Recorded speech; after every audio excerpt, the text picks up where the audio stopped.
হত্যাকাণ্ডের জন্য আমরা নিন্দা জানাইতেছি এবং প্রশাসনের কাছে আমরা চূড়ান্ত শাস্তির দাবি করতেছি এবং এমন একটা শাস্তি আমরা দেখতে চাই যার পরে আর যেন এইভাবে নৃশংস হত্যাকাণ্ডের ঘটনা যেন আর না ঘটে। আর বিশেষ করে এই ছেলেটা অসহায়, তার কাজের উপরে তার ফ্যামিলিটা চলতো, এখন এই ফ্যামিলিটা অসহায় হয়ে পড়েছে।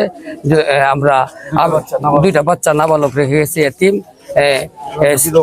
বিধবা স্ত্রী আছে। তো আমরা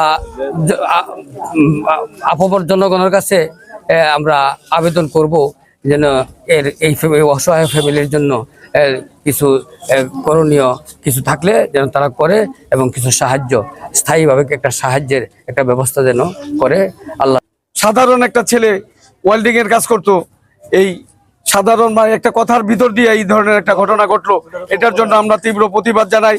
এবং অত্যাধুনিক যন্ত্রপাতি ও আধুনিক চিকিৎসা সেবা নিয়ে পপুলার ডেন্টাল কেয়ার এখন আপনার শহর বেলকুচির মুকুন্দগাতিতে। আমাদের ঠিকানা মুকুন্দগাতি বাজার, গার্লস স্কুলের সামনে, তালুকদার মার্কেটের 2য় তলা, বেলকুচি, সিরাজগঞ্জ। এটার সর্বোচ্চ শাস্তি যেন হয়, প্রশাসনের কাছে আমরা এই দাবিটা জানাইতেছি।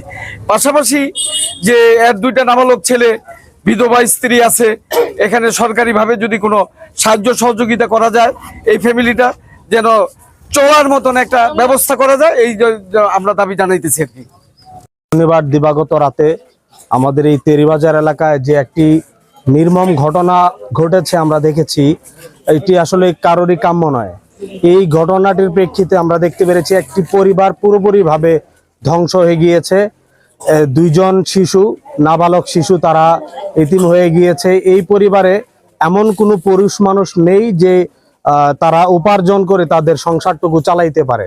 আমরা এই হত্যার দৃষ্টান্তমূলক শাস্তি চাই এবং এই অসহায় পরিবারের এবং অসহায় 2টি শিশুর পাশে সরকার এবং এনজিও কর্মী যারা আছেন, সমাজসেবা কর্মী যারা আছেন, আপনাদের কাছে আমরা এলাকাবাসীর পক্ষ থেকে আকুল আবেদন জানাচ্ছি, আপনারা এই পরিবারটির পাশে দাঁড়ান। আসসালামু আলাইকুম। আসলে যে ব্যক্তি মারা গেছেন রুহের মাগফিরাত কামনা করি। আসলে কেলিশ ভাই আমাদের কবরস্থানে দীর্ঘদিন যাবৎ উনি কবর খনন করতেন, স্বেচ্ছাসেবী হিসেবে দীর্ঘদিন কাজ করতেন।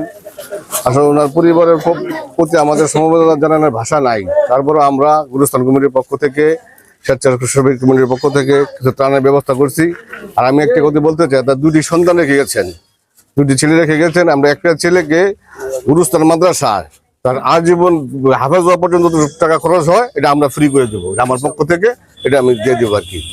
এই যে একটা ছেলের দায়িত্ব আমি নিয়ে নিলাম, হাফেজ হওয়া পর্যন্ত পুরো দায়িত্ব আমি বহন করবো আর কি।